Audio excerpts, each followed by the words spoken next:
Bases dropped on Soccer's morning show. Soccer down here. Sorry about 9:07. Having to get things figured out logistically this morning. Okay, so for those of you that might have seen it on the Twitters, okay, so here's the rundown. We're going to talk about whatever you want to talk about for about 10 minutes. Then the golden ticket holder that initially was supposed to come in at 10 looks like this individual is going to crash at 9:20. Then we will have this individual. It's Friday. Thank you, Will. All right. So then at 9:30, our golden ticket holder, we're going to have a bit of a carryover with our Friday free kick with our friends from Beyond Goals Mentoring, hopefully. So either way, our golden ticket holder will be in at 9:20. And they can help us if with our friends from Beyond Goals. Then at 10 o'clock, Weekend Whiparound starts. You will get into that. And so any questions about Atlanta United in this first 10 minutes? Any questions about Atlanta United in the 10 o'clock hour? And Jarrett will be joining us in the 10 o'clock hour. So this is where we all are. All right. So it's going to be relative chaos. So relative chaos is here. But, I guess what we could do is we could start with a little bit of this, provided that everything lines itself up properly.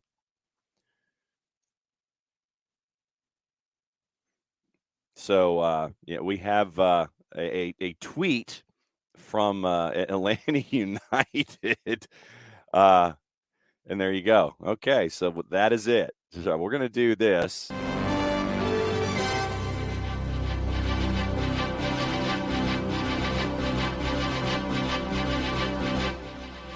Our friends at Atlanta United. Yorgos Yakimakis' visa has been approved. So there you go. You got the visa. You've got the visa. There it is. So, visa approved. Good morning, everybody. So there you go. How was, by the way, Will, those Huntsville kits from the 256 are pretty sweet. Absolutely. So, Yakimakis is in. Visa approved. So there you go. Federal governments unite. You've got a visa, and it's time to rock and roll. Yeah, the Soccer Knot kits are pretty sweet. So there it is. It is in the building. Michael, he probably, I don't know. That would be my guess. Kind of like what we saw with Derek Etienne, is that he comes in, probably gives you 30 up top. So we'll see what happens. But yes, you have the visa. All of the powers that have united have come together. No pun intended. Yorgos Yakimakis' visa approved. So we'll see what happens now going forward. But Gigi, Tank, Yorgos Yakimakis, he's there. It's done. So we'll see what happens with Tank up top. But there it is. It is all done. We'd like to thank those of you who are Atlanta United fans, would like to thank the federal governments of both Greece and the United States for getting together to make sure that the visa has been finally approved. So Yorgos Yakimakis now officially official. It is approved. And there you go. So, yeah, my guess is that if he's available for selection this weekend against Toronto FC, probably comes in second half. Like I said, I don't know what his fitness level is. But my guess is that he probably comes in for the final 30-ish. Like we said with Derek Etienne, came in and gave you 35. And there you go. So, So happy Friday. See, now what I was going to do was start with the opening kickoff brought to us by our friends at Kickoff Coffee, kickoffcoffeeco.com. And I was going to do something completely and totally different. But as it turns out, there's your QR code for those of you who are watching on Twitch. Sean, it's Friday. See, this is what, if and this is probably what I should probably do is wait a few minutes. Wait, the show starts. I should probably wait until we're after. I could probably do that too. So, okay. So Twitch pitch, do you want to do this? I could do that too. DM Tim, probably what I should do is have it as a drop. So it's available at any time. And then whenever, say, Jason comes in after, keeping an eye on what's going on at the Children's Healthcare of Atlanta training ground, all I have to do is just hit play. And there it is. But there's your QR code for Kickoff Coffee and kickoffcoffeeco.com for those of you who are watching on Twitch. And once again, don't forget to use the code Soccer Down Here 15 for those of you who like to, invest in coffee and then pick up coffee and have it in your freezer and then use it in the morning when you wake up first thing. Then use the code Soccer Down Here 15, get 15% off your purchase at Kickoff Coffee. Then in turn, they take 10% reinvested into the youth game at Kickoff Coffee and kickoffcoffeeco.com. So there it is. So Burn. My guess is I probably should do the Friday bit as a drop, and then that way it's available at every possible moment. But yeah, there's your QR code, everybody. And once again, Yorgis Giacomakis, Visa approved. So there you go. So that's your start of the morning. And what I see now, this is what I was going to start off with, and I know that Rich Ransom probably would plug his ears on this. So, and this was a question that I had. It was in the article that it was in the interview that Jim Curtin had in The Athletic. Goal.com has kind of gone through it, and they noticed something down at the bottom of the article.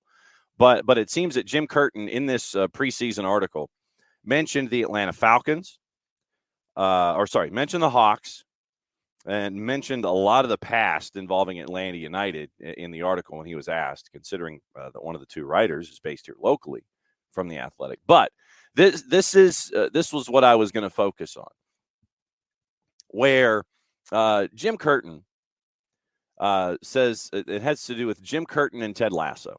And so this was going to be my question for the morning. This was going to be my opening kickoff. Jim Curtin, and we've run the sound before. Jim Curtin said he'd love to coach the U.S. men's national team. He called Ted Lasso a curse for his peers.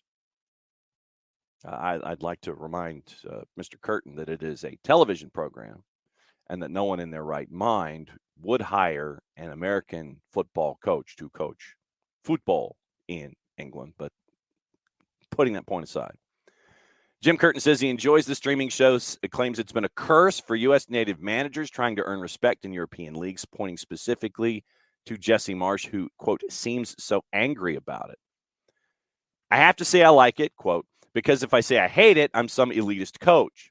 I love the humanness of it. I watched the whole first season. I give him credit for being at least close to capturing the feeling in the locker room. They get that there are people from different cultures, a-holes, nice guys, wives who are annoying, who are problems. That's all real. He comes off as lovable. Quote, do I think it set back the American coach 20 years? Yes, I do. We worked so hard to get to Europe. Then Jesse kind of breaks in, and it's like, what a curse to have that show break out at the same time he's there. You can feel it with Jesse. He seems so angry at it. But to go back to my earlier point, if you show that if you show that, they'll chew you up and spit you out. I would point, frankly, to the media in England for bringing up that comparison, because it's a senseless comparison that they would do that. And of course, the media in England is going to sit there and do that. It's like, oh, Ted Lasso, yeah, it's quite. So everyone's like Ted. No, everyone is not like Ted Lasso. So once again, yes, right there with you. So, and Ricky, this is true. This is absolutely true. Jim Curtin talks way too much about a city he don't live in. Absolutely true. Absolutely true. Sean, Atlanta streetcar, which nobody uses, is back online. There you go. All right. Michael Head, 11 days till Ted Lasso Season 3. Screw you, Nate. In turn, screw you, West Ham and Rupert. Right there with you. I can't wait for Season 3. And I give Ted Lasso a lot of credit. I give Ted Lasso a lot of credit. And Apple TV Plus. They're releasing it on a Wednesday. Most season premieres on Apple TV Plus are done on Fridays. What you're doing by doing this is you're giving yourself its own lead-in to your soccer product, an MLS Season Pass. So this, in a way, this is very sly by our friends at Apple TV Plus. Pushing Ted Lasso to a midweek release gives you 2 days where Ted Lasso breaks Apple TV Plus, because if you released it on Friday, going into a weekend, Ted Lasso probably would break Apple TV Plus,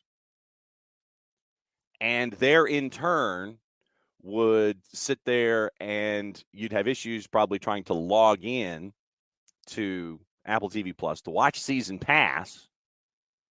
And that way, Ted Lasso gets his 2 days run in. It doesn't interfere with Season Pass. Weekend is fine. We're all watching Major League Soccer. So great play. It's very, very sly programming move by our friends at Apple TV Plus. The 2-day roll in. Yeah, Alex Will is in North Alabama, and hopefully just staying safe today, because apparently, the weather is going to get really nasty around noon. So, but yeah, so apparently Jim Curtin, who likes talking about the city of Atlanta far too much in any interview, but once again, I will take the context of one of the two writers for this particular article is based here. But so maybe he was trying to do some tie-ins to the writer so the writer could feel at home. But yeah, there were a lot of references.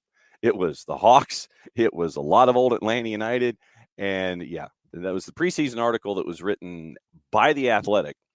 And Goal.com brought out the Ted Lasso material. And that was what I got into this morning. I know, show of hands, how many of you have seen the trailers? I've seen the trailers. Sean, this is a question for Rich Ransom. Has Jim won anything besides a supporter shield? So, yeah. So we've seen the trailers, and I'm completely and totally just jacked up, excited, and all that for Ted Lasso Season 3. As you see, as I shift to my left, and you look over my right shoulder, you see our boys right here. You see the Greyhounds. You see the Greyhound scarf right there, and right there. So no, I have Greyhound scarf. I have Greyhound material, but no, definitely cannot wait for Season 3. But very, very sly move by Apple TV Plus to roll the premiere to the Ides of March. And I don't think that there's some kind of irony there. You release the first promo on Valentine's Day promoting the Ides of March release.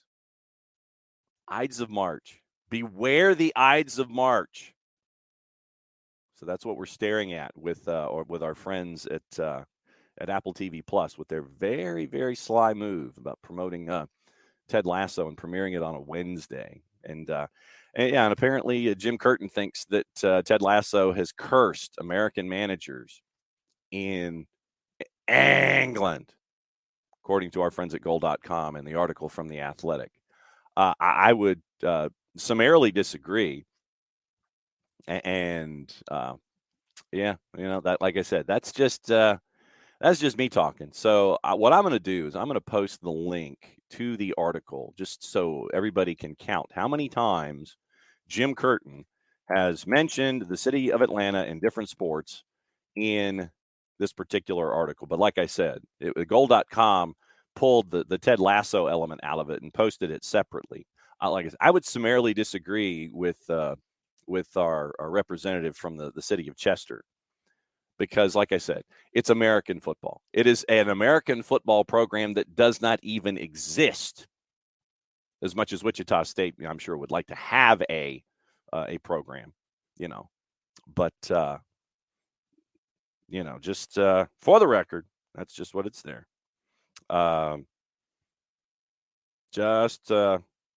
All right. So once again, trying to do a little traffic here. So it looks like Greg Garza will be joining us at 10 o'clock. So Greg Garza from Beyond Goals joining us, at 9:30. So in 10 minutes, Greg Garza will be joining us for our segment with Beyond Goals. Weekend Whiparound starts at 10. And so, and this is what, it will be interesting for me to see what you 17s will have to say about Jim Curtin, because that article in The Athletic was also the one where Jim Curtin referred to Philadelphia Union fans as authentic and Atlanta United fans as plastics. So that's the article where he references Atlanta United fans as plastics, just going 50,000 folks with different IDs going in and hanging out at a party. And the reason that I mention Apple TV Plus so many different times in the last handful of minutes is because the individual, the golden ticket holder for this Friday, she is here. And I would do a breaking news sounder, but I'm just going to go ahead and bring her into the room. Jillian. Hi, John. So good to see you. Good to see you. So, all right. So here's, we were getting into the discussion this morning, and goal.com. First off, thanks for crashing the party. And by the way, Greg Garza will be joining us in about 7 minutes. So fun. So we can have crossing of the streams with you and Greg this morning starting at 9:30. Apple TV Plus. And I wanted to get into this a great deal with you because of the fun it looks like you're having with a bunch of big boards and TV monitors behind you. Yeah. Things. I want to get into that a little bit, but Apple TV Plus did a very, very sly thing. For those of us who are fans of Ted Lasso, and I'm going to slide to my left so you can see my AFC Richmond scarf here in Office HD right there. I'm a Greyhounds guy. I watch Ted Lasso. They're releasing it on Wednesday, the Ides of March, so it does not interfere and break Apple TV Plus because you have a job to do that weekend. And if it was on a Friday, there'd be a lot of folks diving into Apple TV Plus, watching Major League Soccer, watching Ted Lasso. Very, very sly move by Apple TV Plus to sit there and say, okay, we'll release Ted Lasso on a Wednesday. We'll let Jillian have the weekend to do her stuff. What's it been like being a part of this new venture for Major League Soccer? Well, you're way more up to speed on when Ted Lasso is coming out than I am. I had nothing to do with that decision. It's been great. It's been a whirlwind, and I'm not a techie. I've never been part of a startup, but I could imagine that this is as close in my life as I'll ever get to being part of a startup, for the reason that it's never been done before. And in the weeks leading up to the launch, we were in there rehearsing every day, and everybody was also there 12, 14, 20 hours a day. And there was just boxes and dollies and wheelies coming in and out. And you'd come in one day, and that giant studio that you see us in would have grown about 10 years overnight, and it kept happening. So it was really, really fun to actually be there in the chaos of it all. And then on launch night, you would have never known because everybody was just ready to go. But it was really, really exciting. I think what I was surprised at was how natural it felt that, no, we should be doing this and we should be doing these big shows, and how hungry people were for a league-wide wrap-up. Because I think a lot of times MLS fans get this rap that it's so centric, like, well, Atlanta fans watch Atlanta games and Red Bull fans watch Red Bull games. And of course, like, there's some truth to that no matter what sport you're covering or what team you're covering or what market you're covering. But there's a hunger for overall overarching MLS content that used to exist, right? I think ESPN, Fox, like, had recap shows or etc. And we got so much positive feedback from MLS wrap up, and all that was just us running during a commercial break to just talk about the highlights for 30 minutes when it ended. And that was just our first go at it. So that was nice. I was going to ask you how much, you mentioned the 12 to 14 hour days. How many, literally, I just have this vision of a lot of lighting, a lot of blocking, a lot of, okay, we need you here, and interacting and all these kinds of things. To me, it sounds like, and I'm like you, being a part of something that would be a startup, to me, there's the excitement that's attached to it. But I think a lot of folks, and I will tell folks that live television, it's what I tell, interns and college kids and high school kids. I always mention the analogy of a dog in a pond chasing after a stick, because dog, if you got a dog and the dog likes to catch the stick in the water, you throw the stick in the water, the dog go gets the stick, the dog's coming back to the shore, and what you see above the water line, you just see the dog with the stick in its mouth, and it's just kind of breathing, doing its thing, and it's getting ready to come back for round two. But what you don't see is everything below the water line, where the dog is just going like this, and and I always think that's live TV. That's the best way that I can describe live TV. You see what you and all the other hosts are doing up here, all the calm, but all of the stuff going on behind the scenes to make sure it looks as effortless as it does. There's a lot of moving parts to make that happen, and even more so with something that's new. Yeah, that's a good analogy. I never thought of the dog and the stick, but for me, it's just been, I like that we're still trying to satisfy every fan base, because I'll give you an example of this week. So LA Portland is at 4:30 Eastern time.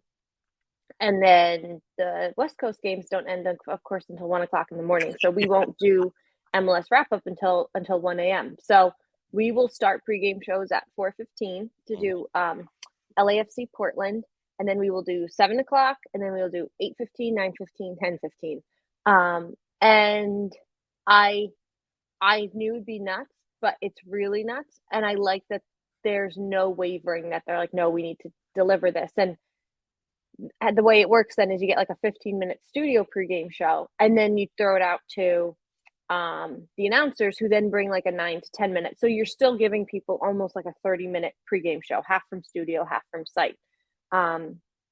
And that's just the beginning. We'll perfect it and things like that. So that has been really, really nice. And I'll admit too, like, for me, I know more about Atlanta, it's been nice to be like, you need to read up on the San Jose Quakes, which is not a team I've thought much about, for the Vancouver Whitecaps. It's been like a good muscle memory test, because we can get so in our own rhythms that it's like, of course, I probably could say more about the Vancouver Whitecaps than 99% of the population, but that's not enough anymore. So it's been nice. It's kind of been a nice new challenge. All right. So as promised, as promised. So first and foremost, Jillian, how much longer do I have you here on a Friday morning? Oh, I'm good. I got time. Okay, cool. Well, then what we're going to do, we're going to introduce a guy who's putting on his hat on backwards before he comes on. Greg Garza, I believe you may recognize the individual who's having her morning cup of coffee this morning. It's Jillian Sakovits joining. Sure am. Oh, yeah. There you go. This is like my sixth one. I was up at 5. Well, I'm up usually every day, like at 5:45. This is I'm on my sixth one right now. Sixth cup of coffee, dude. No, I'm just kidding. This is like my third. But still, I mean, and as you guys do coffee, I could never do coffee. That is Mountain Dew for me, as always. So, Jillian Sakovits, I'd like to introduce you to part of Beyond Goals Mentoring, Greg Garza. And Greg and Parky come on every Friday at 9:30 to talk about anything on our mind in soccer. We talk about mentoring, impacting others, how they rub off with their skill set. So let me ask you, Jillian, let me put you here. What questions do you have of Greg Garza, since you haven't seen him in a while? How'd you like to catch up with Greg? Me and Greg always stay in touch. Me and Greg always stay in touch. He's a great friend, and also somebody you can always count on. But I want to know from Greg, like, just what's going on in his life that he's up at 5:00 in the morning. I will tell you this. So the benefit of mentoring a lot of kids, you do gain close relationships and close bonds with a lot of these kids. And being here in the Atlanta, first and foremost, it's great to see you, Julian, and I'm so happy for you with the new Apple deal. And I know you are absolutely killing it. I get to see you on social media doing all those things. And the next time I am in New York, I will definitely stop and say hello. But I'll go back to a lot of these kids that we create bonds and relationships with. get to kind of see them grow and see them develop. And a lot of these kids will ask me, hey, I'd love to do something before school, whether it's going to the gym, going running, doing, right? These kids that are preparing phase or next step. And I'm a guy who can't say no to anything. So I have kids that sometimes come to where I live and we'll work out in the gym at 5:45 in the morning before they go to school. And that to me just shows the extra they have. And that's one thing that I always say within my mentoring is, those are things that I can't teach. Right. And those are things that I knew that I did as a player to kind of continue to build myself to that next step or build myself within that. I'm all about it. If the kid wants to use, knowledge within the game, but also the physicality part of it and understanding to do the extra is what's needed. I will support them in any way that I can. That's what we do. That's just that is so nice, Greg. So, yep. I mean, Greg, absolutely. Well, and Greg, what's it like when you have this generation want to knock on your door at 5 o'clock, 5:45 in the morning? Because I know that there are folks like me.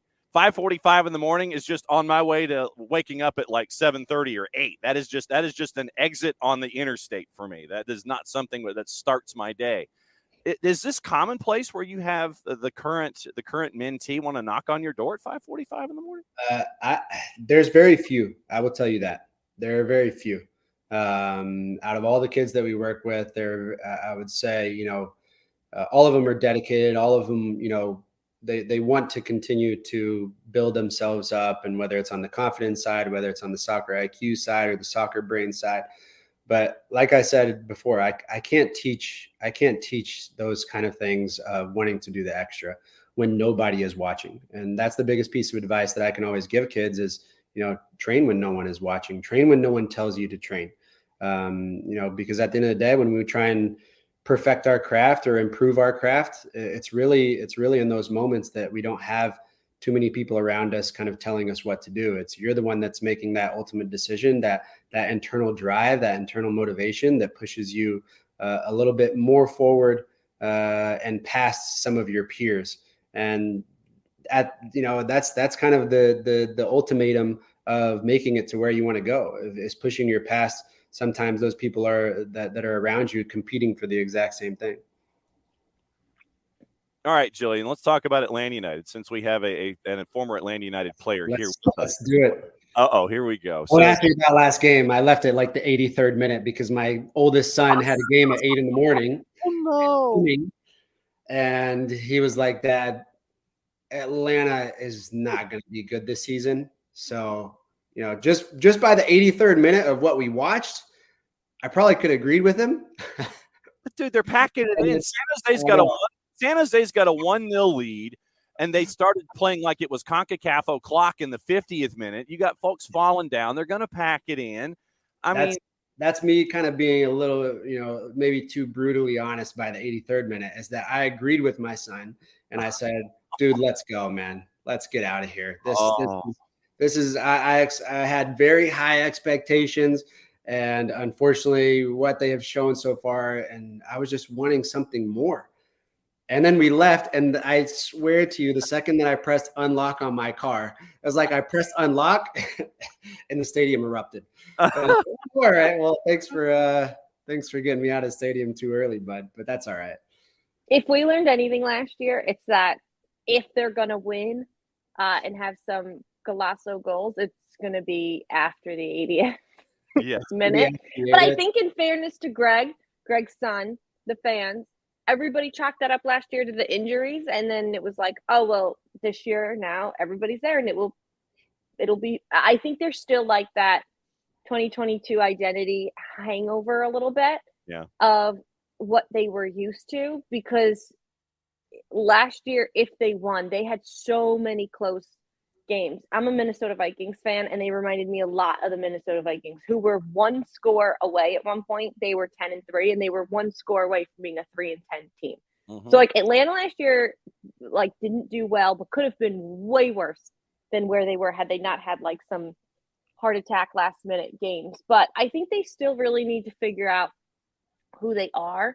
I think that they can't build around Almada because it's a matter of time for when he's not here anymore. So let's embrace him while he's here. But Luis Araujo needs to be more reliable. Not to call out specific players, but he was heavily paid to come here, and you need to rely on him in those minutes. But I'm on a positive note. It was great to see some guys back, and also to see that Brad Guzan video that they posted with his long recovery, and guys like Miles who have had long recovery. So that's a bright spot for sure. You know, Greg, you know better than anybody, like great teams maybe don't look the way that they look in March, the way that they're going to look in October. Most definitely. Yeah, I would completely agree. I think you have so many quality pieces that are in that locker room right now. Expectations are going to be very high. I think, like you said, having Thiago around longer, I mean, he's probably at his highest value point as a player right now. And obviously something the organization will be very keen within the next few months of understanding what's probably best for the organization, right? That's Atlanta United has been, grow players into massive deals in the past. And I'm sure he'll probably be another one that will be down that same path. But just coming from the first game, it's obviously great and build on to that the next game again. You want to pick out the positives are with great teams and championship teams and have the ability to find a way to win, no matter what the outcome or chances or the situation may be. And that's what San Jose 2018 Jose, where it was, I believe it was winning 4-3. Is that the game? Yeah, or maybe it was yeah, definitely. It was MLS after MLS after dark. Yeah. It's just another example that great teams always find a way to win. Mm-hmm. Talked about it so much before, John, is that I believe the true successful MLS team has to be built around having one or two guys that can change the outcome of a game within seconds, which is exactly what Thiago did. And everybody else kind of has to follow that lead in regards of being workhorses and industrial players. And you kind of have that balance right now with Atlanta. They have a lot of guys that can go in and just be, workhorses of the likes of, the likings of Brooks Lennon, of Miles, of Andrew Gutman, who is the spark of that team right now and being the workhorse. Someone texted me the other day and said, I hope you were able to kind of spread that magical dust, because that was kind of how I was as an AU player, right? I wanted to kind of lead by example and lead by action, not necessarily with my talent, because I had more talented guys around me. Andrew has now taken that role in of being the guy that he's going to work his tail off. And as long as he does that the whole entire game, it kind of builds off or kind of spreads out to everybody else and allows those talented guys to create their magic. So, Greg, then let me ask you this. Have you seen in your career, and this is kind of a question that's in our Twitch pitch as well, so I'm taking that question and kind of turning it a little bit. Yep. Have you seen players in your career who were fantastic practice players? They were great Ranger Ricks. I mean, they're out there, and they're striping at 300 off the tee, but, when it gets into game state, for whatever reason, that doesn't translate. Then how do you take those individuals and work on that so they can become that player that they are in practice if they're not that player already in games? That's a really, really good question, because I think there will always be good practice players, and I think there will always be really good game players. Not every great practice player is going to be a good game player, and that's the easy answer.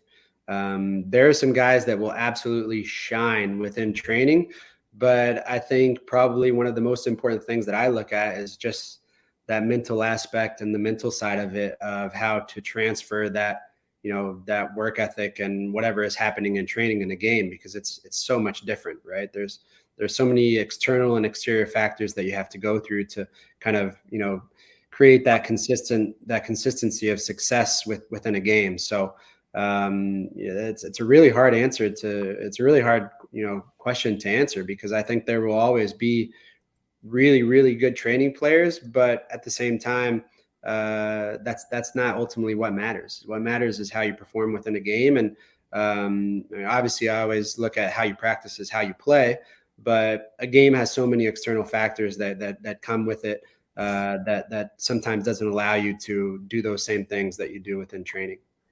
Jillian, we had breaking news, and we actually do have a breaking news sounder that we started the show with this morning. The Giacomakis visa was approved. Oh, okay. I saw as of yesterday it was not. So what does that mean for this weekend? According to the release from Atlanta United, and I'm reading it off the Twitter, so therefore it must be true if it's on the Bird app. Yorgos Giacomakis visa approved, available to make debut against Toronto FC. Okay, so coming off the bench. So Tank might be available for a cup of coffee against Toronto FC. The new DP striker might be available for, say, 30 minutes or so. So Giacomakis, Jillian, is officially official. I'm excited for that. I covered the Old Firm Derby for CBS this year, and I had to get very much up to speed on Rangers Celtic. And in my research on Celtic was Giacomakis, and I'm like, he stood out to me because, like, what a name. And then I was looking at him, and I'm like, he's kind of an interesting body build for a striker. And I'm watching this guy's highlights, and then I put his name out of my mind forever, like I did everybody else in the Scottish Premiership, minus like James Sands, who we're talking about again.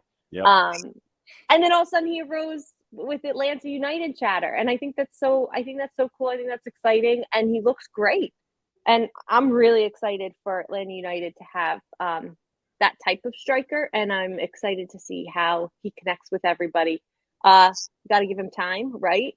It won't be fair to make him the new Joseph, because in so many ways he's not Joseph. They're totally different players, but I'm excited to see a potentially exciting goal scorer at Atlanta, because we know that that's what everybody loves. No doubt. And Greg, what you've got with possibilities up top now is when Derek Etienne Jr. gets to full song, you're going to have somebody who's going to be going north-south. You're going to have Andrew Gutman with those inside runs, almost like as a center striker back, working that inner channel. You've got Thiago Almada, and who I guess would be, in Jillian's parlance, Justin Jefferson of Atlanta United, perhaps. I like that. You're going to have Brooks Lennon on the right-hand side with crosses working inside. Luis working off of that on the inner channel, setting up his left foot. And Giacomakis there in the middle as that. Basically, I mean, there's a reason he was nicknamed Tank. Because, I mean, it's a different body set right there at striker. So you're going to have a lot of different options now for Atlanta United when all those guys get to full song, Greg. I think it is a new beginning. And I said this before the season started, right? It's a very new beginning because there's a lot of unknown. I have never seen Jaco play in my life. I'm sure the 70,000 people that are going to the stadium have most likely never seen Jaco play in their life. A lot of the new players really set the bar pretty high within that 2017-2018 season, which nobody who went to Bobby Dodd knew who the heck Miguel Almiron was. No one in Bobby Dodd knew who the heck Joseph Martinez was. So those guys set the bar very high from the very beginning and from the very get-go. So I would say that there is a lot of pressure on Jaco to perform and to achieve something that is, expected. Like I said, there are a lot of expectations to take over that position. So, I'm interested to see what he contributes and what he brings to the table, not only as a former player, but also as a fan. I want to see what he's able to provide for the team. And I think like I said, there's so many interesting pieces that they have built around him and how he can kind of integrate himself the easiest and the best way possible to hopefully bring success, mid-season, I think would be really, really cool to see. Greg Garza, Beyond Goals Mentoring, Jillian Sakovits, MLS Season Pass on Apple TV Plus, hanging out with us here on a Freestyle Friday. And Jillian, to Greg's point, with all these new faces, a lot of that has to do with Garth Lagerwey's entry now and what Garth brings to the table. to be paired with Carlos Bocanegra and the folks on the player side and player acquisitions. You've got Garth now, who's on the soccer side, on the business side for the first time, but you know that Garth has his fingerprints and his input there as well. It's interesting to see how Garth Lagerwey will now impact this organization in this new chapter. Yeah, I mean, the elite team, everybody can talk about the LA Galaxy, 5 MLS Cups to their name. Everybody can talk about the new buzz with LAFC, completing the double last year.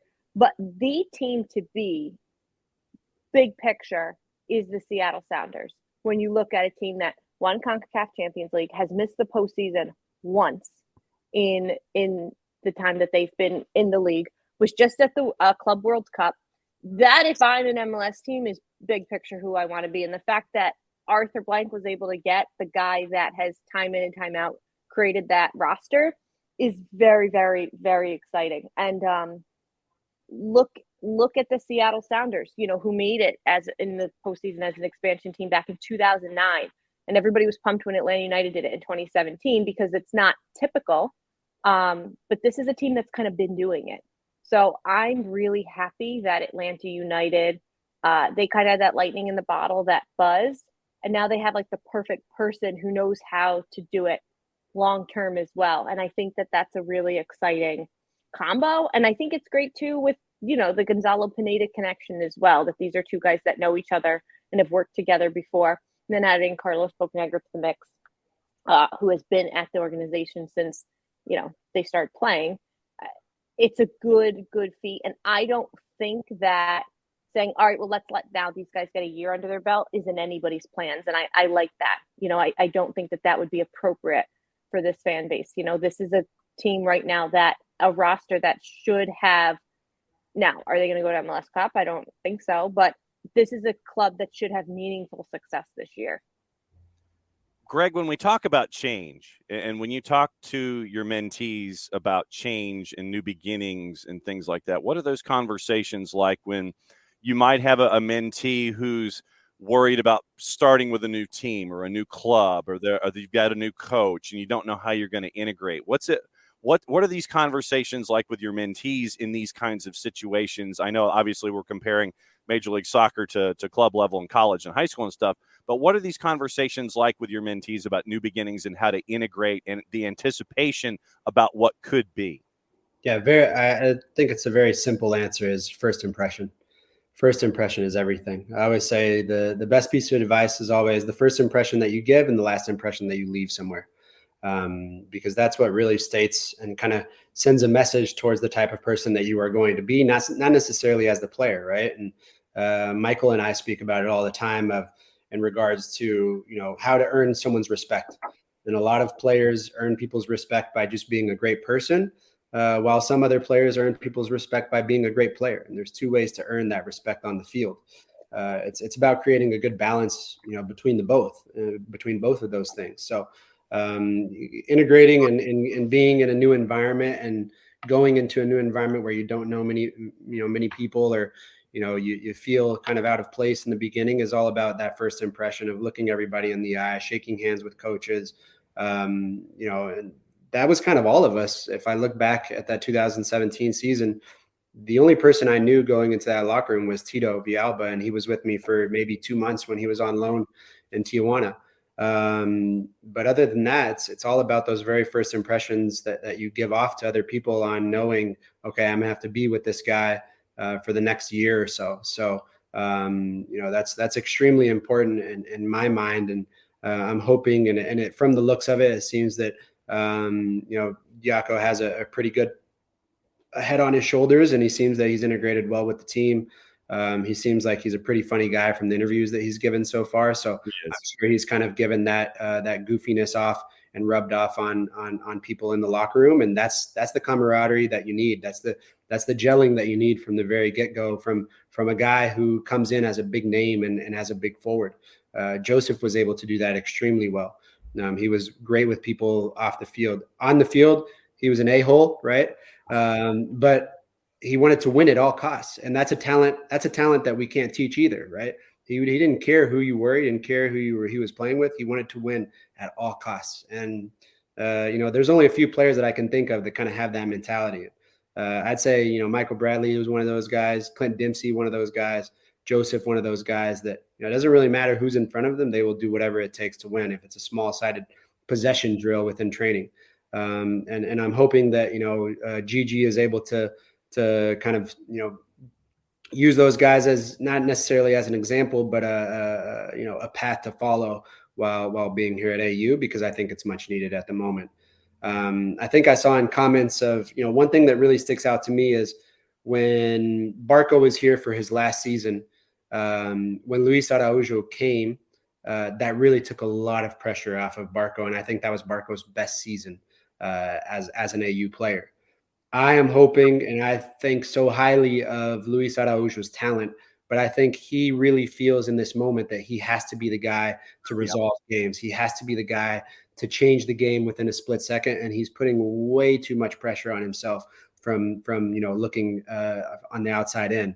I think Gigi is going to be a great asset to Luis Araujo, because he is going to take a lot of that pressure off of his shoulders. And maybe the pressure can be, and he will be okay with having the pressure on his shoulders as that big time forward, which will allow Luis Araujo to kind of play more in a free role and create more chances rather than being and thinking that he has to be the guy to resolve every single game. And he wants to. That sounds exciting to watch. I would love to see that. Yeah. Wait, Greg, I have a question for you. So if you mentioned first impressions, when you got to Atlanta, who gave you the best first impression, and then who surprised you afterwards? The best first impression I would probably say would be you always try and pick out the jokesters, right? Chris McCann and H.H. Harrison Heath and Tyrone Mears, those guys, and Ty Mears. Those guys really stuck out to me because of how goofy and how funny they were from the very beginning. And within a locker room, no one is ever serious, right? Within a locker room, no one ever takes anything seriously. And you need those guys to kind of have that goofiness and have that, everything's a joke, but they still know the time to be serious. That for me is massive. A guy that surprised me is Mr. Larry, Jeff Larinowitz, where probably the very first impression that you get from him is that this guy is probably not ever going to talk to me. And I'm sure everybody probably thinks that. Yeah. And if you actually sit down with Larry or with Jeff for, 15 minutes and have a conversation with him, at the end of my time at Atlanta United, he was by far the funniest player and the most intelligent, intellectual player that I ever played with in my whole entire career. And I always called him he was like Napoleon Dynamite, right? The very first impression that you get from him is that he's kind of, out of, outside space, kind of different. But, he was a guy that was able to bring so many people together, and just the way that he was on and off the field. Yeah. Jeff is a classic. That's for sure. No doubt about it. That's a good one. Jillian, thanks for coming on this morning. Just know that since you have golden ticket status here. What is golden ticket status? What it means is that you can dive in anytime. Basically, you can crash the party unannounced. Oh, wow. You can sit here and it's like, I've got something I have to get off my chest. And so at any moment, when we are on the air, reach out to me. You know how to reach out to me and go, Nelson, I need to get something off of my chest. Send me the link to log into the show. What John is saying is that you want to see more of your cats. She's only one cat. She's just so many personalities that you would think she's multiple cats. Okay. Yeah. So, Greg has golden ticket status. Parky has golden ticket status. Oh, okay. All right. This is big. And I will give you John Schuster, the Olympic curler, has golden ticket status. He's been on the show. He came in last week for our preview. We were talking to John Arnold, and Schusty literally crashed the show in the middle of the John Arnold segment. And since John is a Minnesota United guy, and John Arnold was a part of the FC Dallas crew. They actually talked FC Dallas and Minnesota United on the show last week as John Schuster, the gold medal curler. Oh, wow. Crashes the show. That's what we're talking about here with golden ticket status. Anybody that wants to get something off of their chest or want to grill Greg Garza on a Friday or Michael Parker's can do exactly that anytime. Thank you. I'll use it. And that's what it is here for. Quick promo before you go. What's going on with Season Pass this upcoming weekend? Well, like I mentioned, MLS Season Pass will be on from 4:15 p.m. Eastern onward because we got LAFC taking on Portland. And then we preview every single game throughout the entire night. So that's very fun on MLS Countdown. And then at the end of the night, we have MLS Wrap-Up, which most people in Atlanta are probably sleeping for. But it's going to be on demand the next day. And that's an every single goal recap show. Yeah, and some of our listeners and watchers are saying that they want to know what's next for Apple TV, and they're suggesting that SDH be a part of Season Pass. Sure. Oh, yeah. Be the morning show on MLS I would Season love that. Pass, and that's what golden ticket status is for. Jillian, great to see you as always. Great to see you on Season Pass on Apple TV Plus. Do not be a stranger under any circumstance. Just reach out anytime and you can parachute in, and we'll talk stuff. Thank you, John. Bye, Greg. Bye, guys. See you. Good to see you, Jillian. Have a good day. So there's Jill. So question for you, sir, before you go. Yeah. And it comes from Ricky Ricardo. What does Greg think of Miggy's success at Newcastle? I'm sure he's not surprised, but it's pretty awesome to watch. Great name, by the way. Great, Ricky Ricardo. I will say this before somebody asked about Apple TV. Yeah. I will be completely honest with you, and there is no way I would ever pay Apple TV to watch games. But if you are T-Mobile, oh, that's true. Absolutely. Yeah. Get Apple TV for free, and I am T-Mobile, so I get to watch the MLS for 1 full year. Then after that, I don't know if I'm going to watch it. Well, no, here's what you do, and I'm just going to say, maybe you should just change your phone number to get a new phone. You know, like the old phone that you have, and it doesn't exist anymore. You just get a new phone. You get two T-Mobile with a new number. That way, maybe I see. I'm not recommending this. I just found that out the other day. So if you are T-Mobile, guess what? You get to watch MLS games for free this year. So that's always. So I'm not recommending this kind of behavior. I'm just saying that if you get it free for a year with a phone and a phone number, very true. Perhaps I don't know if they can. Maybe if you sit there and it's like. Whatever your phone bill, it's like, okay, so if your phone bill is sent to a Greg Garza, maybe next year the new phone and the new phone number goes to a Gregory Garza. Yeah, and then you use my middle name, Martin Garza. There after that. So year 3, you go Martin Garza. Year 4, you go Marty Garza. I mean, it would get a little chaotic for those of us that have your cell and know what your cell number is. There you go. But to answer Ricky Ricardo's question, I find it fabulous that Miggy is doing great there. I root for him always. I always send him messages, tell him how proud we are of him. And I think it was a building phase. There's not much to do in Newcastle. You don't have much to do within Newcastle. So I'm really glad that he was able to kind of use those first couple of years to build into what I believe he deserved this year, and finally having a team that is, very competitive and having a team that can compete with the big dogs.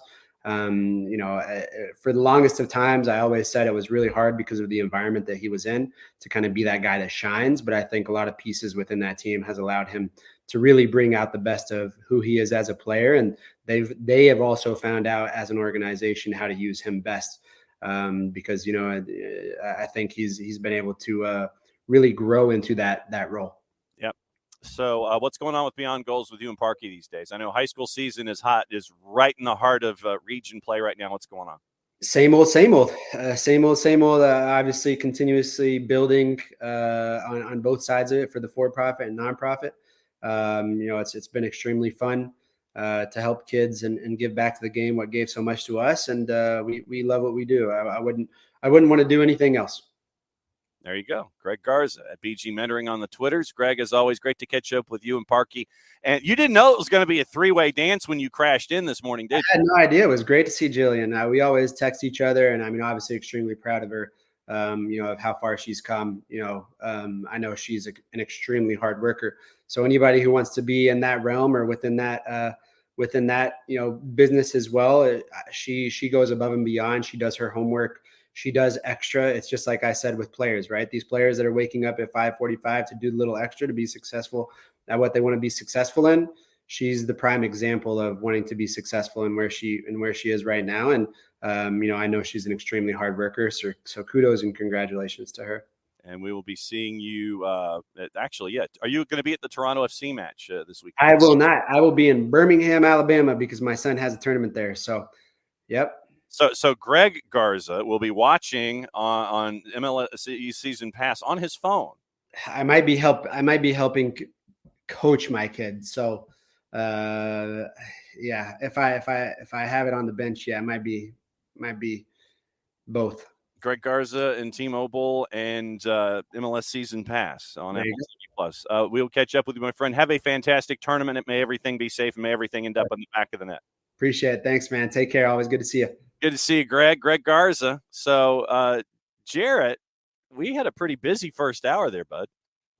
Yeah, seems like Freestyle Friday just turned into Chaotic Friday. But that's the best part. And now that Jillian knows what golden ticket status means, she understands she can crash the show at any time.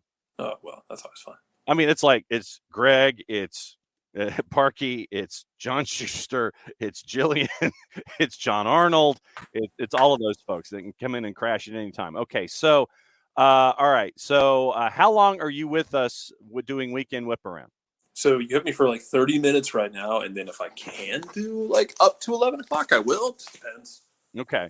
All right. So it's all fluid. Yes, it is. The way that this works, Weekend Whiparound, folks, it's that time where we will be discussing things and hopefully be joined by somebody else who is who kind of knows Atlanta United a fair bit, and hopefully somewhere in this half hour because of opportunities to catch up and talk with folks, then perhaps we'll be able to catch up with said individuals. So has anyone else been singing 99 Red Balloons in the back of their head for the last hour? Please explain the reference for those who do not understand it. Okay, so I think it's the Green Brigade that came up with it. It was basically the biggest Celtic supporter group. They made a song based off of 99 Red Balloons for Giacomakis. Okay. And, Giacomakis came from Greece. When he plays, he scores with ease, but sing it to the tune of 99 Red Balloons or 99 Luftballons for those of you with a German persuasion. So, I don't know. Atlanta put it in their video. Okay. So I was not aware of this. Yeah, I only got to see the audio, the video part. I didn't hear. They laid the audio over it of 99 Luftballons. Okay, all right. Or in this case, the Giacomakis came from Greece. When he plays, he scores with ease. Giacomakis came from Greece, and okay, got it. All right. Yes, that's a thing that is happening. Okay, so supporters group 17s. You now have your homework assignment for this probably whenever Gigi comes in, starting with the match hopefully against Toronto FC. All right, so Weekend Whiparound begins at 4:30 tomorrow afternoon, and we have practically all the matches except for all the matches are on Saturday. We don't have a Sunday game this week, so it is a Saturday extravaganza of soccer on MLS Season Pass and Apple TV Plus. LAFC Portland Timbers. Your juice box is at 4:30. LAFC, no surprise, a minus 244. Your draws a plus 391. Timbers are a plus 586 on the board. And this is also the game on Big Fox. Fun facts. LAFC won their last two meetings with Portland last season. 2-0 win in the Open Cup, 2-1 win on the penultimate weekend of the regular season. Prior to that, Portland was unbeaten in 6 straight against LAFC dating back to October of 2020, winning drawing 3 each. LAFC has won all 5 of their season opening matches in the club's MLS history. Only one team in league history, FC Dallas, has won the first of 6 straight years.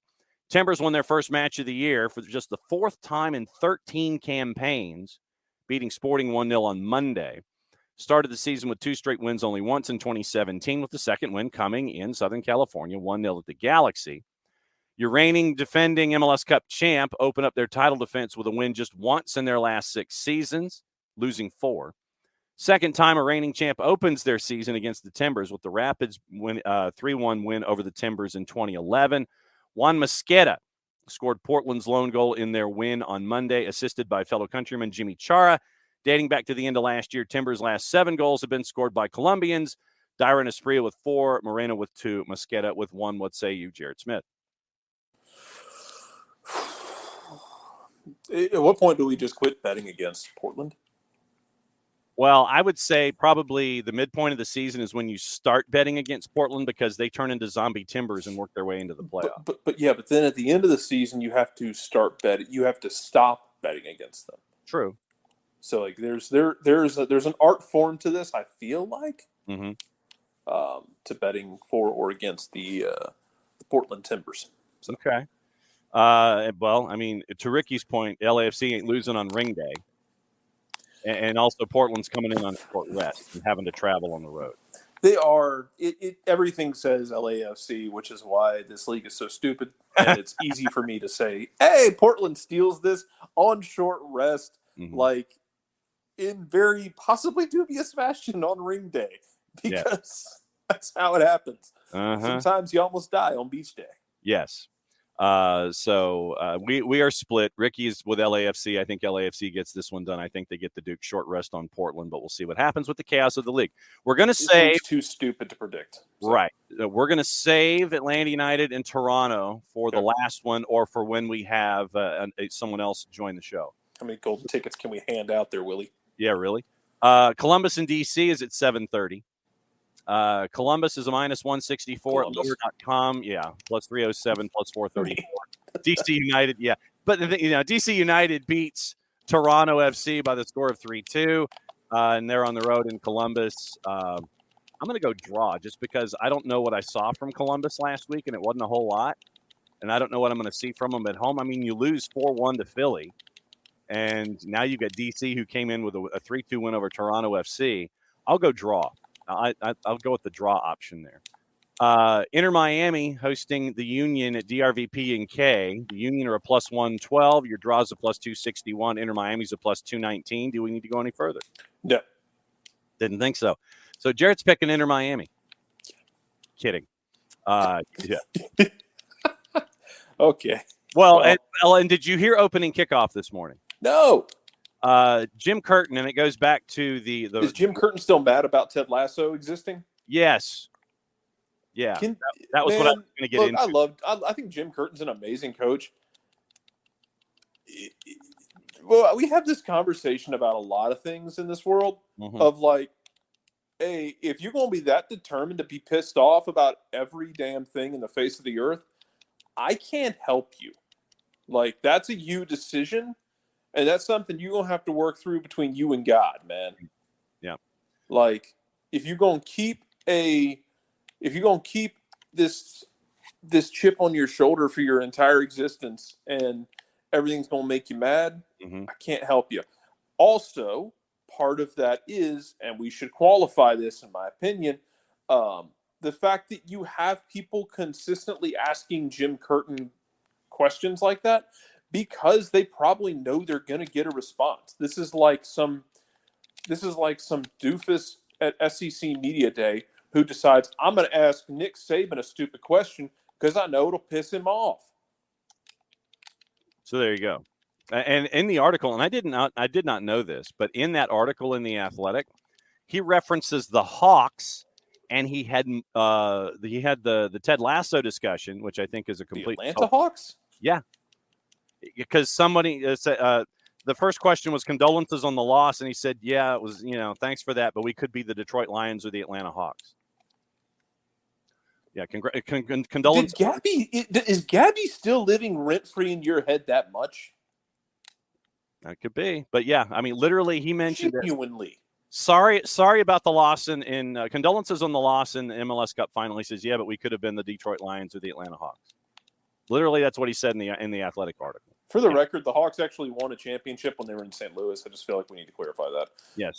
Thank you, Bob Pettit. Because, yeah, I mean, just the whole thing of like, oh, they never won anything. Yeah, I mean, they technically did, and you can you can get mad about it and say, well, it doesn't count because it wasn't in Atlanta. That's fine. But if we want to get really picky about it, and I'm happy to choose violence on a daily basis.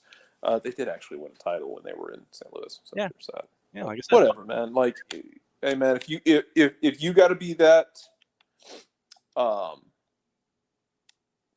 like, if you're that preoccupied and locked into the city of Atlanta and you don't coach here, I mean, it's like you got somebody or multiple somebodies are living. Hurt you? Somebody's living in his head without paying any rent. Oh, it's Gabby still. Oh, yeah. So I mean, and that was also a part of that article too. For what it's worth, by the way, like as far as like Gabby living rent free in his head, let's also reiterate that usually everybody's not as cool when a manager starts blasting another manager to the media, but that time we just let it go. Just want to put that out there. Tom Russo actually may have a point. The TIFO for the Philly match might just be a big Georgia driver's license. It might be, and I will be more than happy if our fan base in Atlanta decides to just choose the most obvious form of violence. Mm-hmm. You might as well. Mm-hmm. Like, what are you gonna do? Like, play it nice? Like, because no one else is. You might as well just choose violence. Yeah. And David is recommending getting the supporters, get all the 17s fake mustaches, and have Jason Sudeikis come in and hammer the golden spike. At that point, you're just trying to turn trolling into a true and utter art form, and I appreciate that. Don't get me wrong. It feels like that's where it's going. Seriously, if it is being discussed, if it is that far down the road, make it happen, brother. Make it happen. Same here.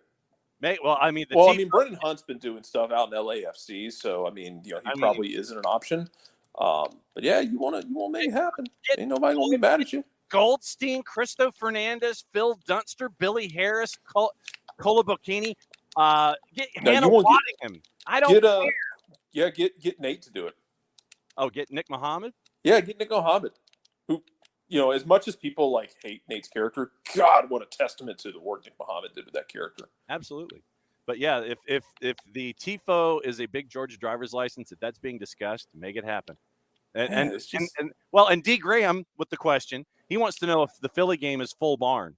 He said, let's get petty. It might as well be full barn, but I get that he doesn't want to go after his own city. But damn, man, you could have gone after the Philadelphia 76ers as well, because last time I checked, that's the team that couldn't get past the Hawks a couple of years ago. Yeah. So. Yeah, that's what I'm saying. How's Ben Simmons doing these days? Yeah, really? I know he's not your problem anymore, and I do not begrudge any Philadelphia fan for not wanting to deal with Ben Simmons anymore. Yeah. Revs in Houston in the middle of in the halfway point between Providence and Boston. Revs are a minus 159. Houston's north of plus 400. Draws north of plus 300. I don't think we need to go any further. No. We do. Red Bulls in Nashville with their new owners, including Philip Forsberg and the Antetokounmpo brothers. Is it Antetokounmpo or Antetokounmpo? I just go Antetokounmpo. I go.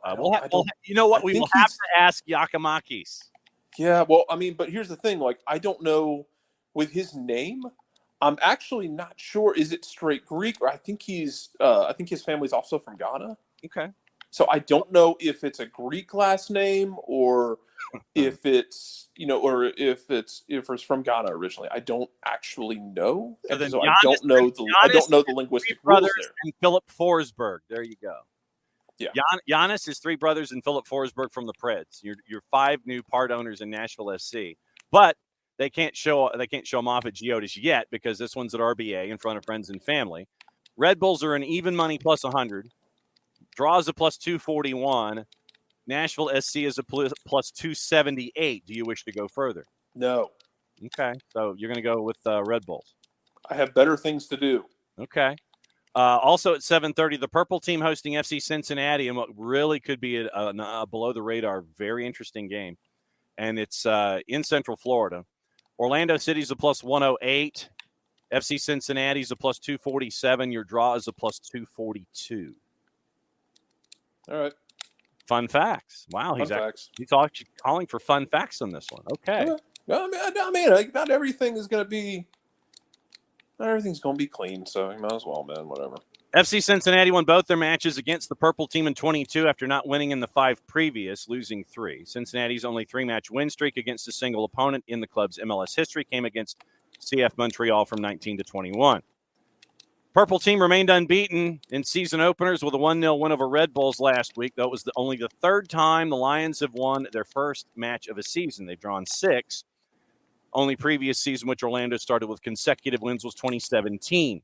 FC Cincinnati went unbeaten in its final 6 regular season road games in 22, drawing 4, longest run in club history. In fact, Cincinnati lost just 2 of their final 14 regular season road games last year, winning 5, drawing 7, tied for the fewest in Major League Soccer since that run began in mid-April against CF Montreal. Facundo Torres scored the only goal in the 1-0 win from the spot Saturday, 5th consecutive regular season game with a goal contribution dating back to last year. Longest such streak in club history is 6. Yoshi Yotun Sasha Kleshin in 2018. Lucho Acosta scored his only MLS career hat trick against the Purple Team as a member of DC United in 2018. Acosta has assisted. Remember that time they let him go for literally pennies? Yes. And by pennies, I mean literally nothing. Yeah. That's amazing. I also remember when he wanted to be signed by PSG and sat in the waiting room. Lucho Acosta's assisted on 3 of FC Cincinnati's 4 goals against the Purple Team since he joined the club in 21, including setting up Brenner for the only goal of the game last time the 2 teams met in June of 2022. What say you, Jared Smith? Give me Cincinnati. Mm-hmm. Because, I don't know, like, not even, like, anti-Orlando sentiment, but, like, just, like, pro, like, buying, like, drinking all of the Cincinnati flavored Flavor-Aid. Yes. If we want to go back to the company that was really screwed over by the Jim Jones thing. Not the Kool-Aid. For as much as we make the jokes about drinking the Kool-Aid, it was actually Flavor-Aid that he gave people. Because Flavor-Aid was far less expensive and probably easier to drink. Yeah. And like Kool-Aid probably happier than anyone in the world that's how it went down. Yeah. Oof. Our 8:30 starts. We have Austin and CF Montreal, soon to be Impact, probably, hopefully, maybe never. No, it won't be. They won't, because Joey Saputo hates everybody. So that's what you get. Yeah. No, it doesn't exist anymore because Joey Saputo hates everyone. Right. The end. End of story. Forever and ever, amen. Austin's a plus 102. Your draw's a plus 263. CF Montreal is a plus 246. Does Austin rebound after what happened last week against St. Louis? Yes. That's what I figured. I mean, I figured Driussi goes off. Also at 8:30, Chicago Fire at the Spaceship hosting NYC. The Fire are a favorite at a plus 143. Are we feeling that? Okay, genuine question. Are we feeling that broken about NYC? I think so. I think at least the juice box purveyors are. Chicago's a plus 143. Your draw's a plus 242, and NYC is a plus 183 on the board. Okay. Yeah.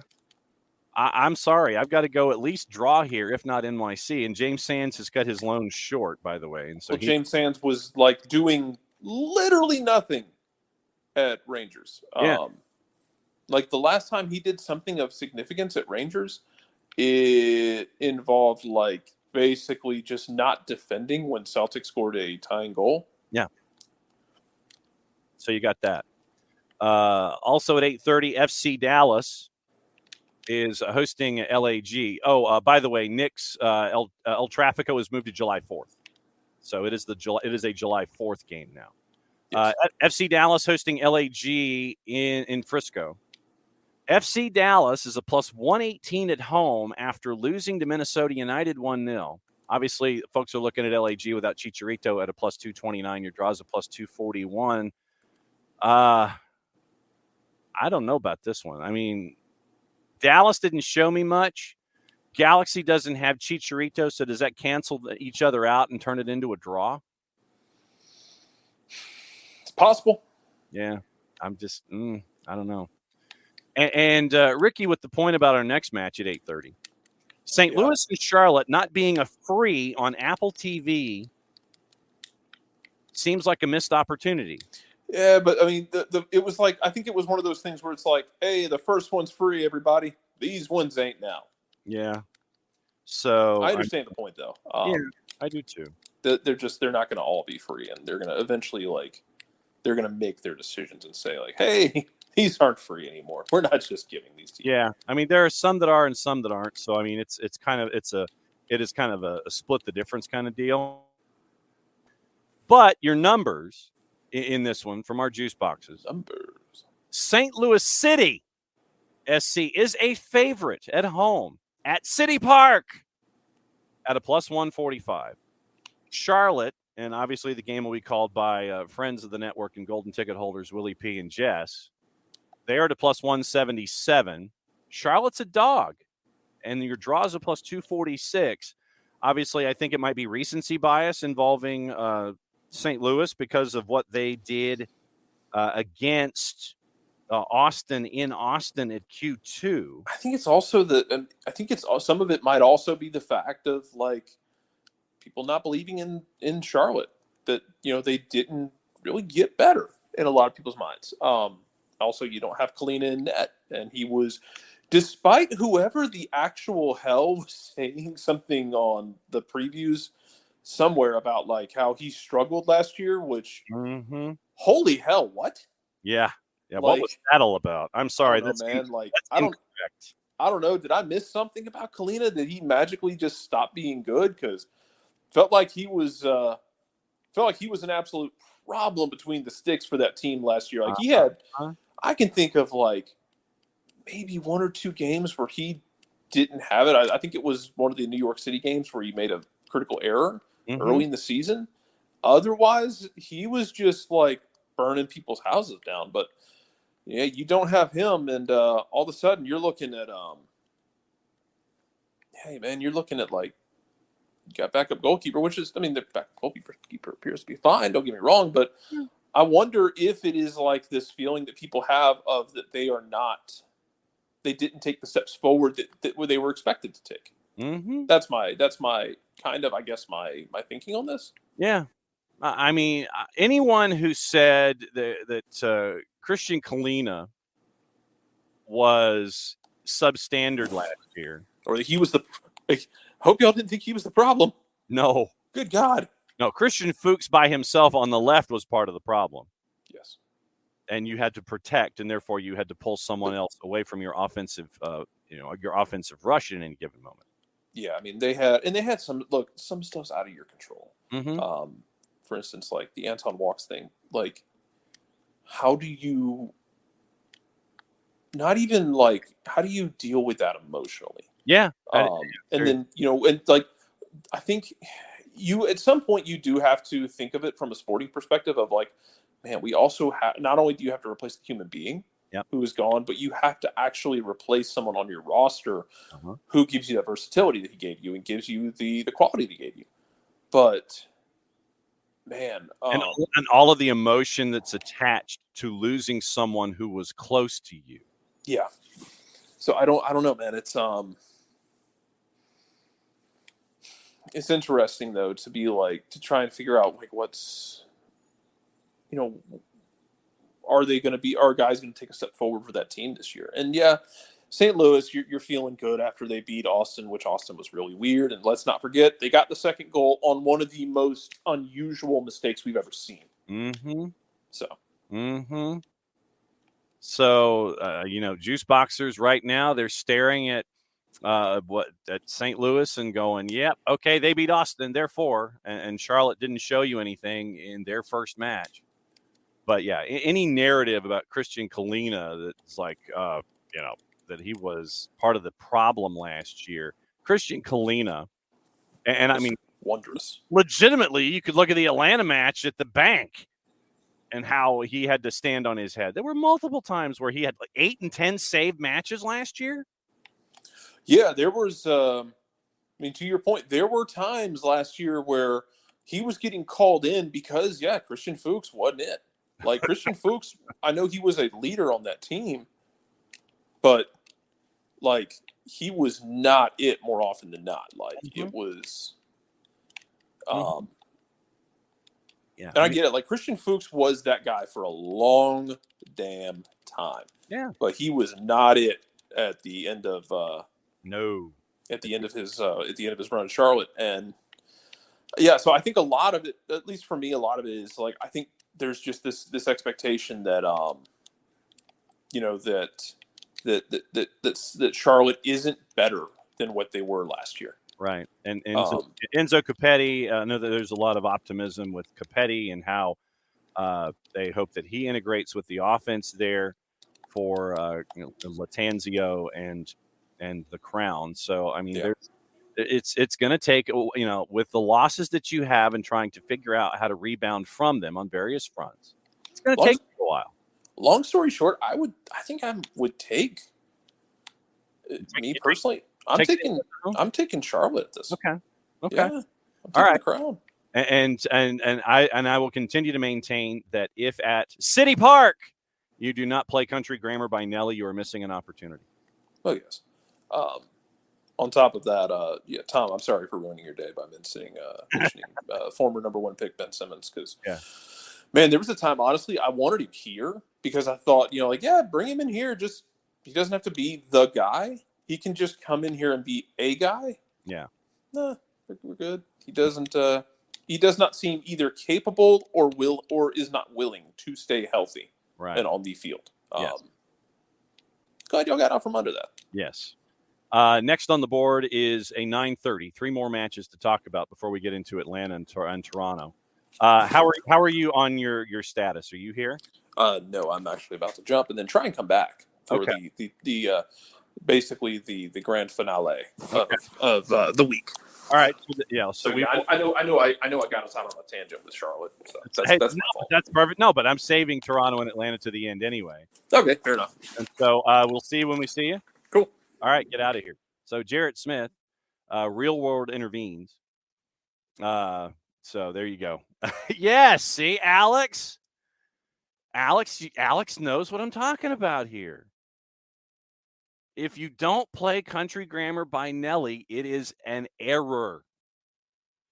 It is an error in that building. I'm from the Lou and I'm proud. How can you not play that as a drop in that building? How can you not?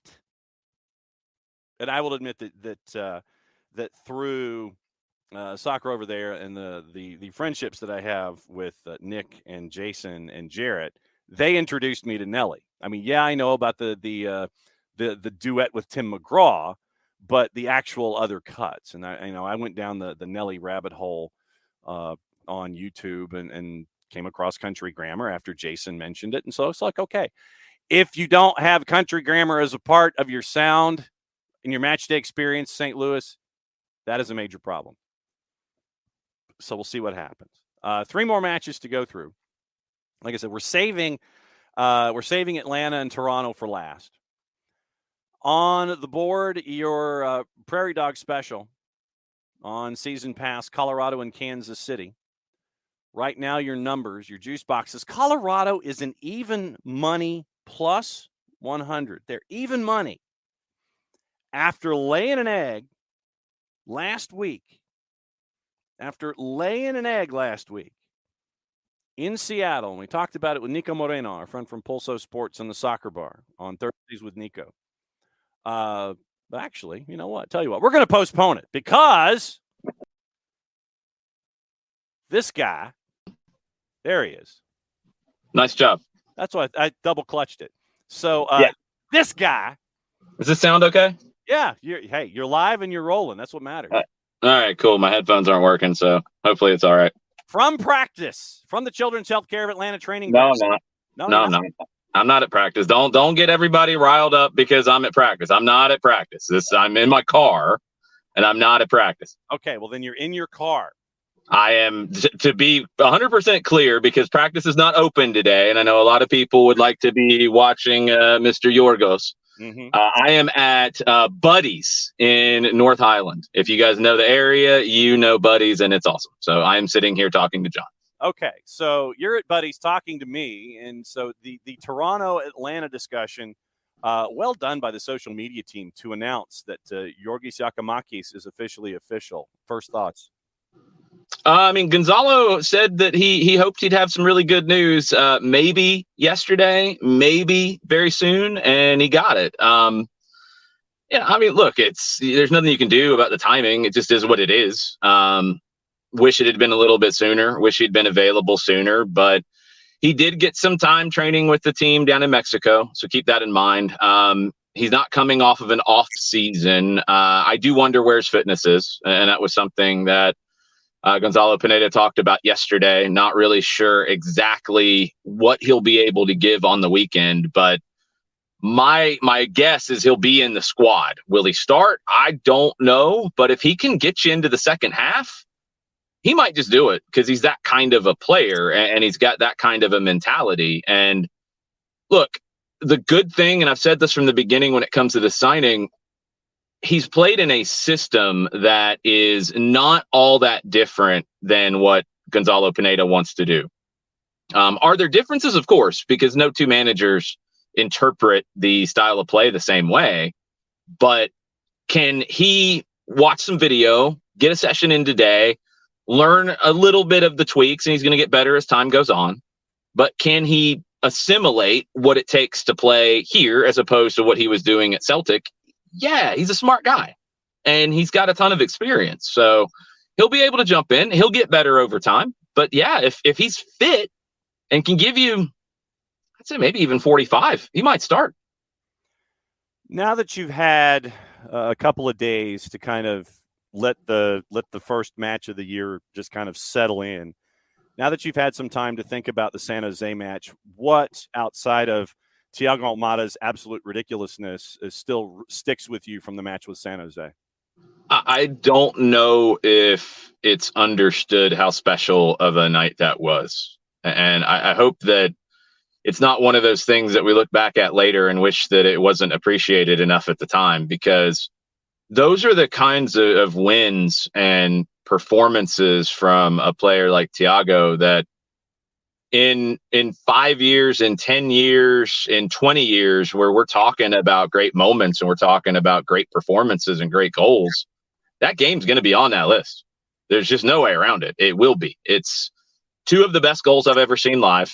It's, when you add in the moment that they happened, the quality of them, the story with him, I mean, there's just so many elements to it.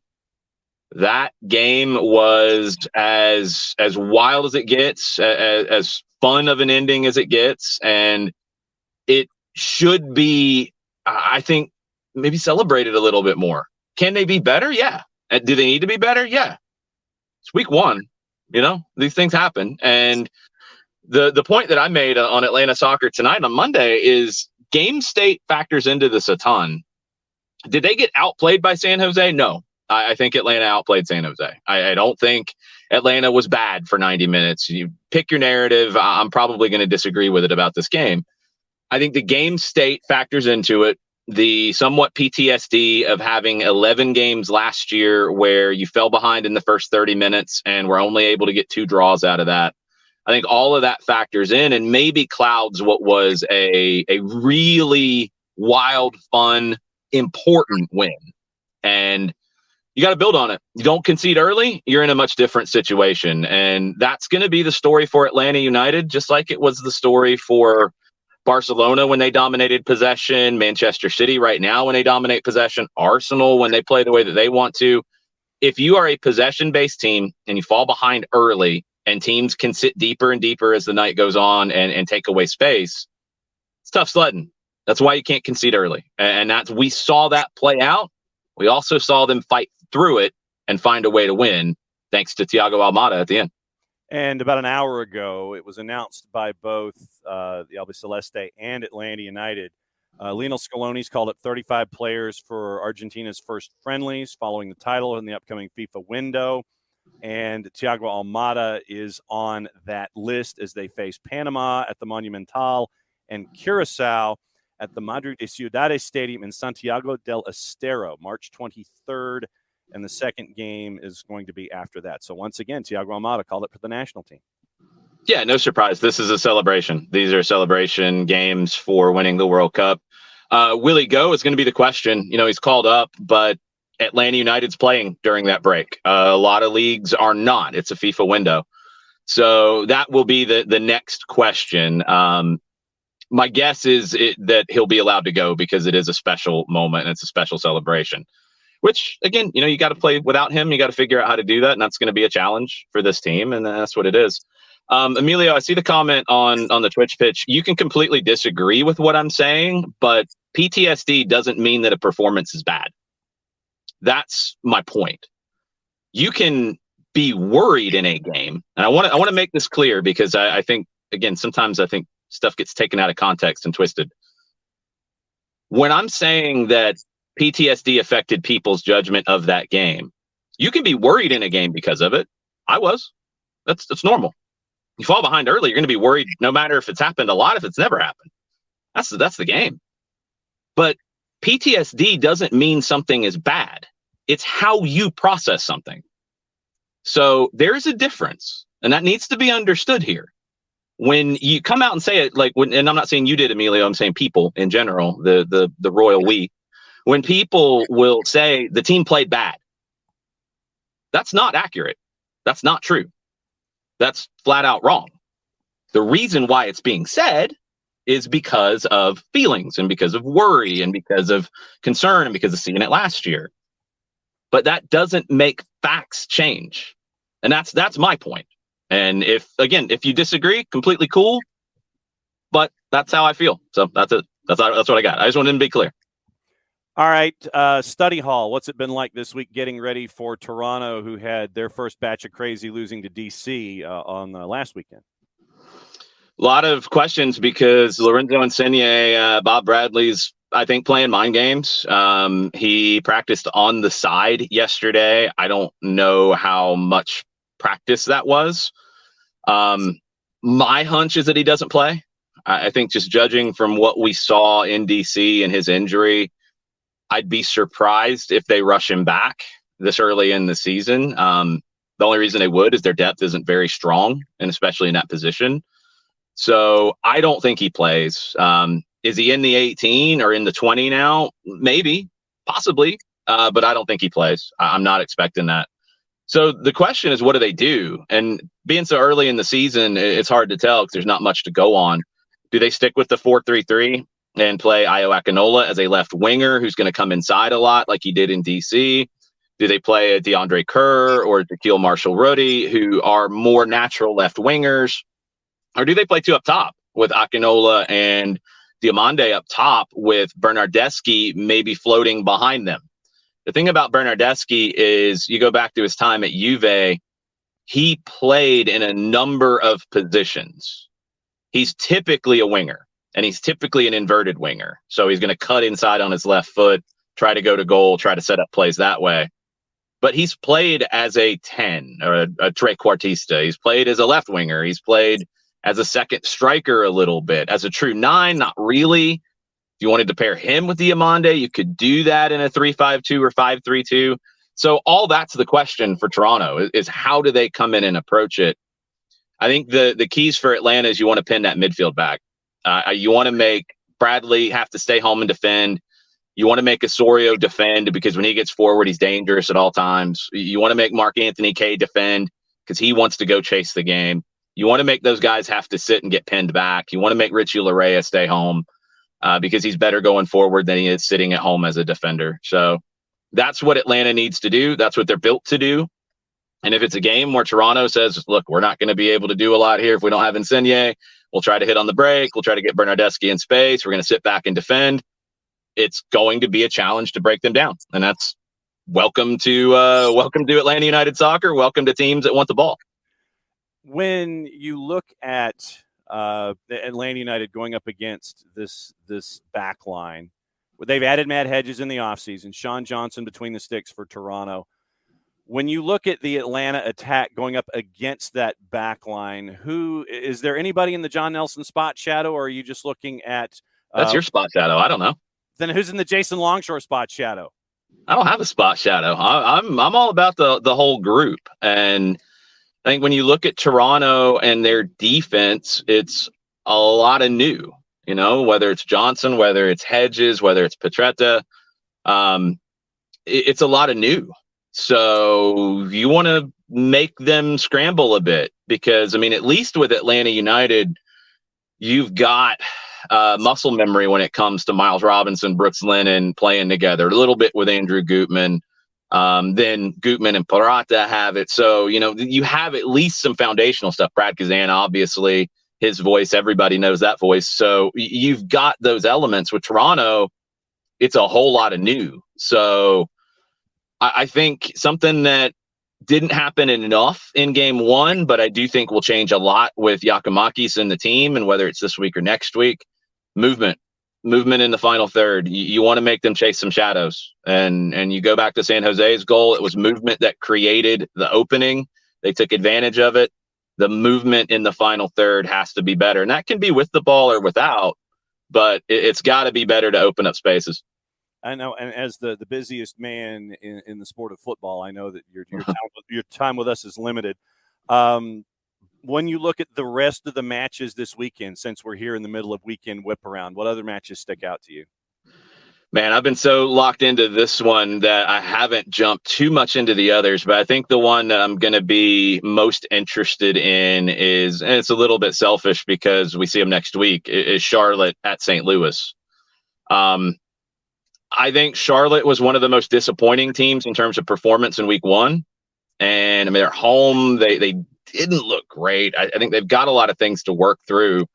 Copetti didn't seem to fit just yet. There's issues there. And now they're on the road against an expansion team in their first home game ever. And that team won last week. Mm-hmm. St. Louis, you know what their identity is going to be. We talked about it since they hired Lutz Pfannenstiel. They were going to go down the Red Bull / Philadelphia pressing, counter pressing, gegen pressing. They were going to go down that road, and they gave Austin fits with it. So, I mean, you're not going to have a former teammate calling for the ball like you did in Austin. Okay. All right. Former friend probably, too. I mean, he said, that's my friend, Kip Keller, Jared Stroud did. Mm-hmm. Probably not anymore, but anyway. You don't have that going for you, but they will press and they will cause Charlotte some problems, and it'll be really interesting to see how Charlotte handles it. All right, 2.5 questions because you added a half question with what you were just talking about with Kip Keller, Jason, and Jared Stroud. Have you ever seen a moment like that before? Yeah, 100%. I mean, honestly, it's not the exact same, but it's kind of similar to Ike Opara heading it backwards and Joseph Martinez being like, oh, thanks, cool. 2019, I think. It happens. I mean, sometimes it happens because of that, which is some shenanigans a little bit with Stroud. And if I'm Bradley Carnell of St. Louis, maybe Stroud shouldn't play when they play Austin next time because former friends and former teammates might decide to go in two-footed. I'm just saying. Yeah. But yeah, it happens. I mean, mistakes happen, and I think the reaction and our friend AJ Cochran, formerly of Atlanta United too, he spoke on it really well on Twitter. The reaction to it was very, very overblown. Mistakes will happen in this game, and it doesn't mean Kip Keller is a bad player, a bad person, a bad teammate, a bad anything. He made a mistake. He's got to bounce back from that. Sure, he feels worse about it than anybody else. He doesn't need the vitriol that happens. It's funny, like this week, I randomly, because I hadn't seen it, and I actually had some spare time and I wanted a break, I watched the 30 for 30 on Buffalo Bills. And when you see the reaction online, and look, it's a different time too, but you see the reaction online to Kip Keller and the mistake that he made, and then you see what Buffalo did with Scott Norwood, mm-hmm. and the city chanting his name at the big event after losing the Super Bowl and him missing the kick. That's what it's all about. Yep. That's what it should be. No doubt. The other 2 questions I have, did you see, what do you think of the Brad Gazan series now that the final edition's out? Amazing work. Van Emberger and the digital team did just incredible work with that all the way through. And this third one, yeah, like it's emotional. This is a guy we've seen since the summer of 2017, and last season was really the first time that we didn't see him on a regular basis. And I've talked about it. When that happened, I was 95% sure what the injury was when I saw it. When I saw the first replay, I was because I'd seen something really similar the season before against Atlanta United too. So I remember how I felt when I saw that, because I thought it might be the end of his career at his age and his stage of his career. And you don't know if he's going to be able to come back at that point. You know, it's going to be a long, long haul. I remember trading texts with Jeff Lorenowitz, who was on TV that night. And just Jeff was really struggling with it as well, because you're talking about a former teammate, you're talking about a friend. So to see him back, I think it's easy to take it for granted that athletes are supermen and can come back from anything. They don't always. And Brad has been just amazing in his recovery. I had a chance to see him a good bit late last season when he was traveling with the team, and he did everything he could in the role that he was in last year. And he wants to finish strong. He wants to finish as a champion, I think. Yeah. And, you know, time's limited for him the rest of his career. I think he's still got years under his belt, but time's limited. He wants to win. And then last thing is that you and I are busy tonight up at Riverwood. Yeah, we'll see what the weather looks like. It's all over the map today. I think it's going to be better by then. Riverwood's been a really good team in 6A. They've only lost one game. They lost opening night to Lassiter, who's a defending state champion. So I'm excited to see Riverwood and how they look, and they're going to get tested against your former Lakeside side. Class of 1794, Lakeside High School. Yeah. Yeah. So it will Jared, what are you doing? What do you mean, what am I doing? I mean, what are you doing? I'm here. I told John I'd come back. Okay, I wasn't there. Oh, sorry. Don't lie about 1794. It was like 1733. True. I'm sorry. Yeah, that's true. Class of 1733. I interviewed James Oglethorpe when he came onto the shores. Yes, I've seen the film of that. Yes, you have. Jason, great to see you as always here on Friday on the Whip Around, and I will see you, hopefully, weather permitting, this afternoon up at Riverwood for Lakeside and Riverwood. And RICS. Riverwood International Charter School, 6 o'clock girls, 8 o'clock for the boys, and we'll be on the Soccer Down Here app, soccerdownhere.net. Thank you to Kaiser Permanente for making that happen. You got it. We'll see you later, my friend. Later. All right. Jason is out. Jared is back in. And we were discussing we were discussing Atlanta and Toronto. So let's see. Ricky has Insigne is listed as questionable for the muscular, the non-contact injury, and we're thinking that it's something muscular, groinal, somewhere in that neighborhood for Insigne, who was practicing off to the side, and we'll put that in quotes. So I'm going to keep screaming this at all of you until you either go deaf or get it. And it's not just Fish. Yeah. It's not just you. It's not Jason. It's not Nick. It's not Bart. It's everybody. Everybody. Teams aren't going to be specific about injuries. Y'all can get as mad as you want. Mm-hmm. People in Miami, people in Atlanta, people in everywhere Neil McCoy talked about in the damn Shake song in the mid-'90s can get mad about it. Teams aren't going to be specific about their injuries unless they have to. Yeah, and they don't have to. They're not going to give you information. Quit getting mad at a wall. Quit getting mad about things that aren't going to change unless they are forced to by the league. Mm-hmm. Or by the Player Association or by Garber. Somebody's going to have to do something. Otherwise, you are arguing with a wall every damn day of your life, because they are not going to tell you specifics, because they do not want to give you specifics, because they do not want to say, hey, so-and-so is banged up. His right calf is hurt. Well, guess who's getting kicked in their right calf like it's the undercard match at WrestleMania? Yeah. They're not going to say. They're just not. Well, unless you're Chicharito, according to Nick's, unless you're Chicharito on Twitch, apparently, who did get specific about his injury. And the front office at LAG and the coaching staff were less than happy about that.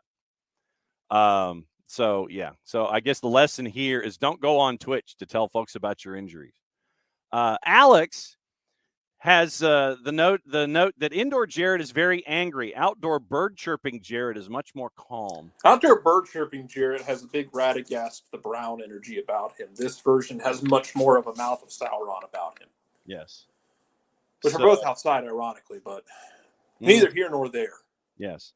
So Thiago Almada, part of the call-up for Argentina for their March friendlies. And there's 2 late in the month.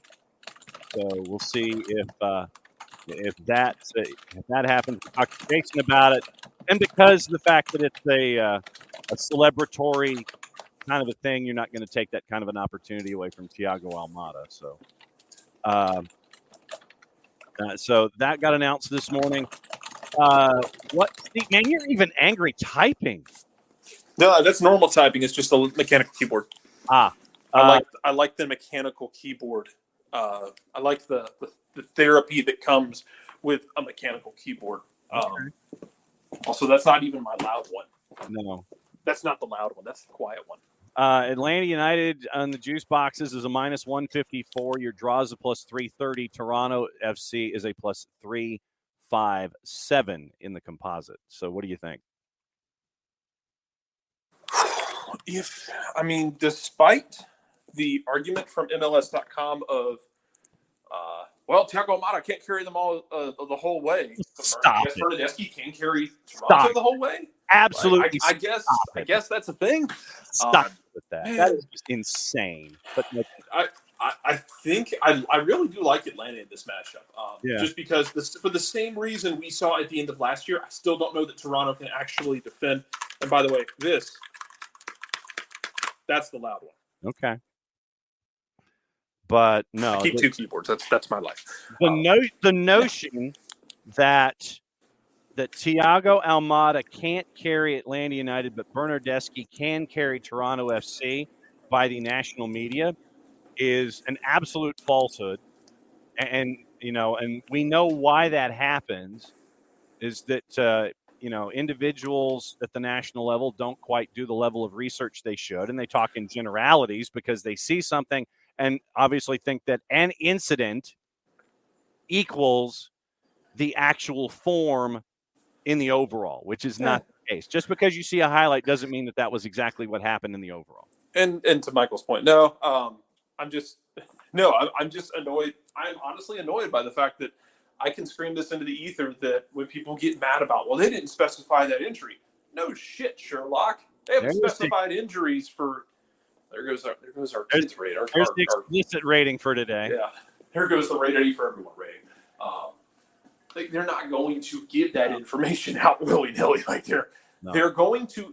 Bill Belichick has done this for years. Absolutely. They're going to tell you exactly what they want to tell you within the confines of the rule. They're going to tell you as much, literally to the line that they are supposed to tell you, not an inch more. They're going to toe that line. They are not going to cross that Rubicon. They're going to come right up to the shore, put their toes against the water, and that's going to be it. I'm just annoyed at having to have this conversation all the time, and it's not y'all. It's just in general because people get mad about it, and I don't know what else to say because I feel like I'm arguing with a wall about it.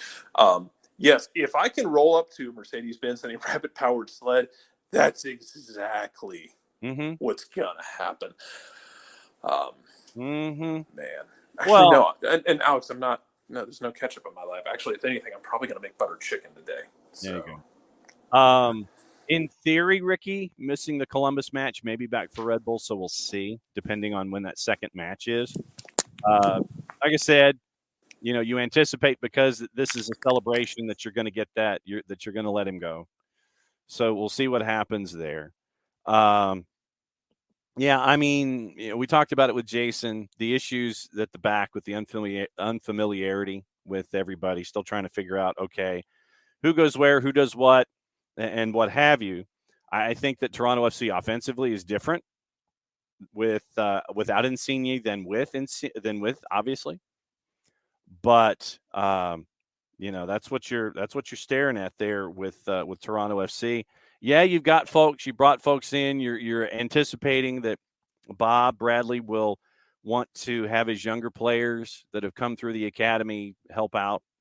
But you brought folks in. Yeah, you brought in Matt Hedges. Yeah, you've got Sean Johnson. But if more than But if more than one dude can't stop one dude, then it might be problems. So no, I've got to go with Atlanta United here. I think that it happens. And obviously 7:30, 7:39 is your kick, according to our friends at Apple TV Plus. And that means that Mike and Jason, I think they are on Star because of the Hawks, if I'm not mistaken. But just double check that Odyssey app. And so Odyssey app and Star 94 because of the Hawks. So their pregame starts at 7 and full hour of the full-time report after the match is over for those of you that are heading down to the Bends. So that's where we are. That's what you're staring at with Toronto and with the other matches on the board. And Jarrett, we still do have a couple of matches to go. Yeah, let's do them. We got the West Coasties.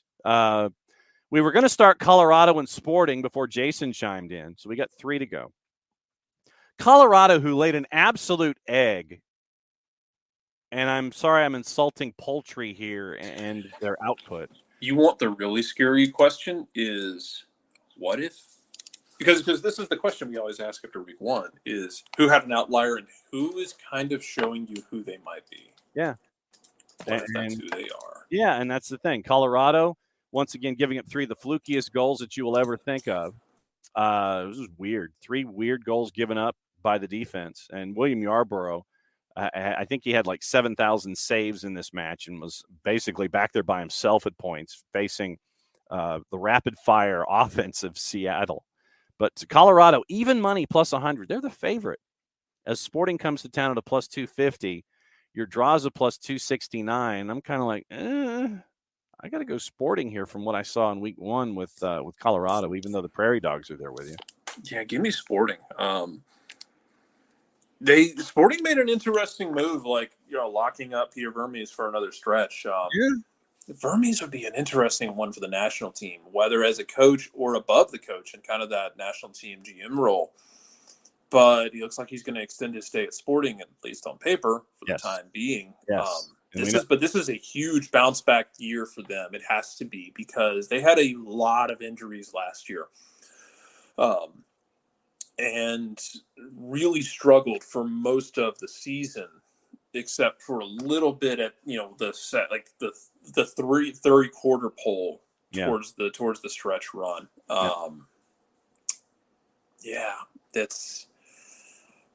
It's a big show me season for them, because you kind of get a pass last season with and I get it, like Atlanta had injuries too, everybody has injuries.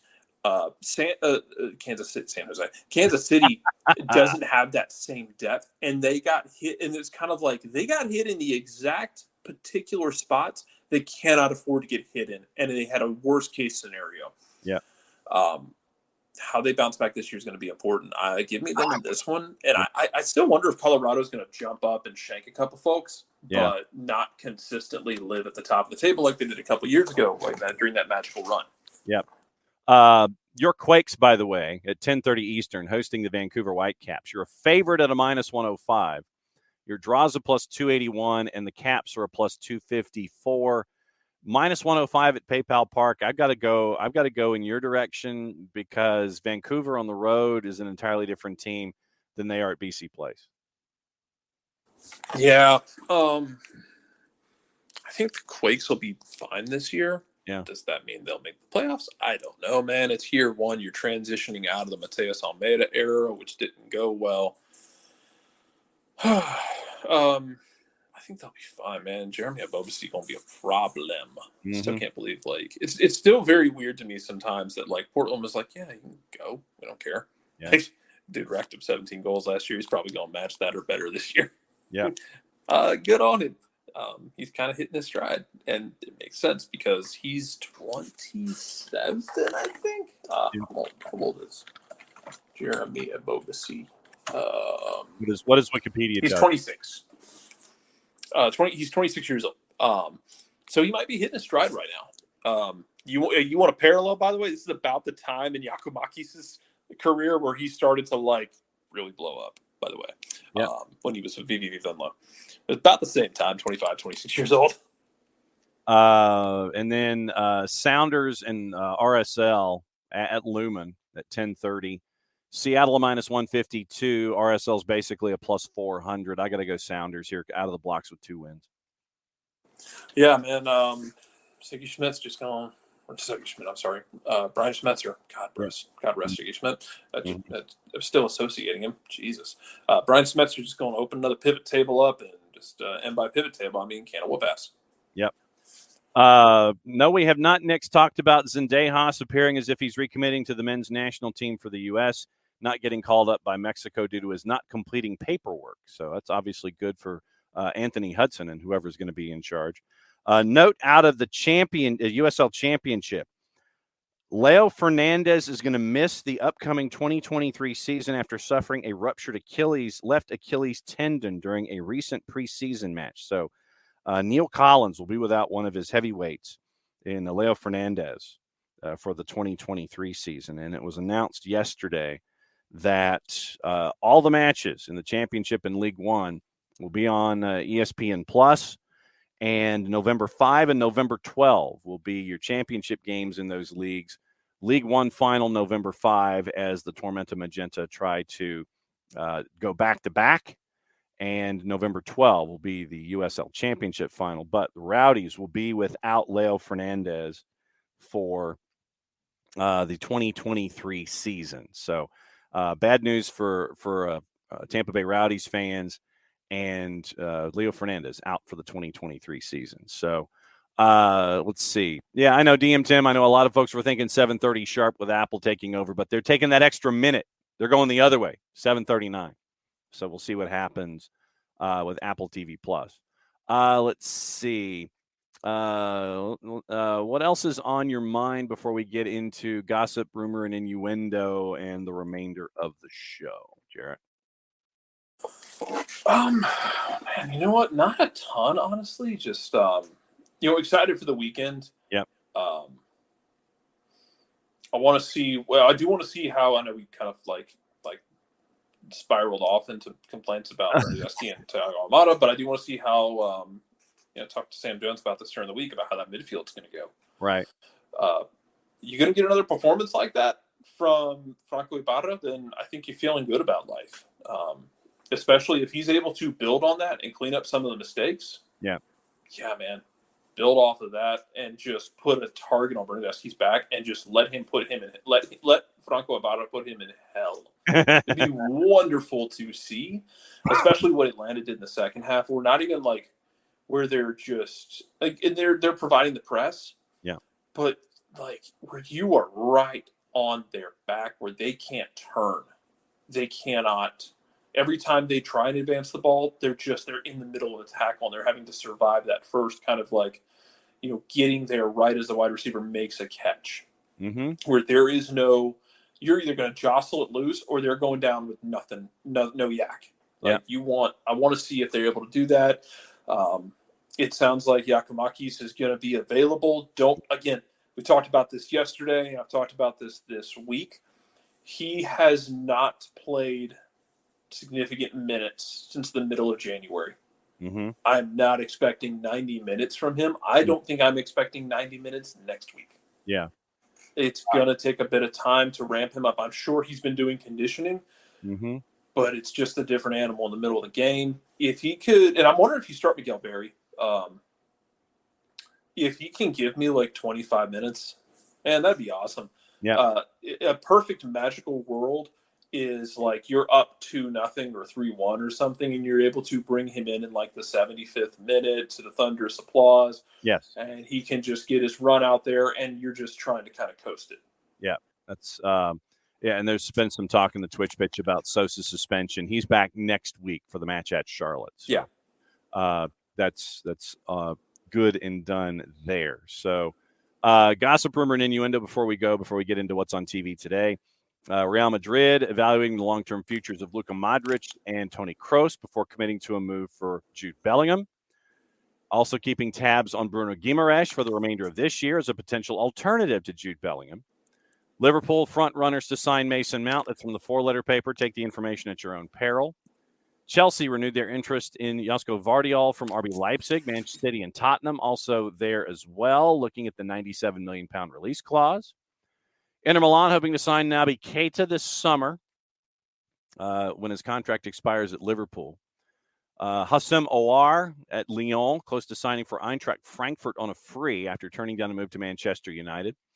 Barcelona could sell some of their bigger stars as they look to raise £178 million. Rafinha could be one of those offloaded, according to the three-letter paper. And that's why when anybody's mentioning Barcelona, wants to have somebody come inbound, I'm like, you got to get your outbound figured out first. Manchester United, Chelsea, and Arsenal keeping tabs on Southampton's Romeo Lavia, four-letter paper. Keep that information at your own peril.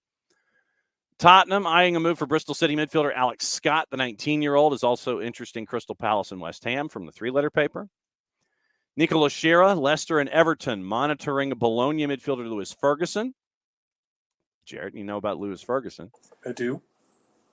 Nottingham Forest faces a fight to keep hold of boss Steve Cooper, with a number of Premier League clubs impressed by the manager. That's from the four-letter paper, and Cooper signed an extension for another 3 years, I believe. So good luck on that. Negotiations ongoing between Manchester United and David De Gea, out of contract in the summer, wants to stay, according to Fabrizio Romano. Manchester United received loan inquiries from clubs in Turkey for Mason Greenwood, who's still currently suspended despite criminal charges against him being dropped in February. Napoli remain confident of keeping a hold of winger Kvicia Kvaratskhelia, despite interest from City, Chelsea, Real Madrid, and Barcelona. And Fulham want to make the loan move for Manor Solomon permanent this summer. That's from the Standard. TV, outside of what we were discussing with Major League Soccer. And once again, thanks to Jillian Sakovits for crashing and hanging out with Greg Garza and having fun with our Beyond Goals segment this morning. It's very, very rare with Jillian being as incredibly busy as she is. She was supposed to be in at one time, and then it was scheduled, hey, can I come in at a different time? And we're like, absolutely, you can. Today, BN and BN Español have Liga at 3. FS2 has Liga MX at 10, Tijuana and Atlas. You've got ESPN Deportes, La Liga at 3 o'clock, Real Sociedad Cádiz, and Fox Deportes with the same matchup that FS2 has at 10 o'clock. ESPN Plus today, Bundesliga at 2:20, Dortmund and Leipzig. Championship at 3, Hull City, West Brom. Real Sociedad and Cádiz at 3 o'clock. Paramount Plus has the Primera, 2 matches at 6, and 1 at 2:45, obviously, on Saturday. BN and Español have Ligue 1 and Ligue 2. Major League Soccer on Big Fox at 4:30 with LAFC in Portland. NBC has your 12:30 Southampton Leicester. USA has your early 7:30 and 10. Deportes has the quadruple header in La Liga. Fox Deportes simulcasting LAFC in Portland. You also have Sábado Futbolero and 2 doubleheader at 6 and 8:05. Universo has your Premier League simulcast 7:30 and 10. Univision has your simulcast of 2 with America Pachuca 8:05. 6 matches free on Apple TV. The others are behind the paywall. ESPN Plus has basically everybody. Bundesliga B, Championship, La Liga, Bundesliga, Spanish Segunda, Eredivisie, MLS Season Pass behind the pay windows. Your other 8 matchups. Paramount Plus on Saturday. 3 matches in a row. Triple header from Serie A.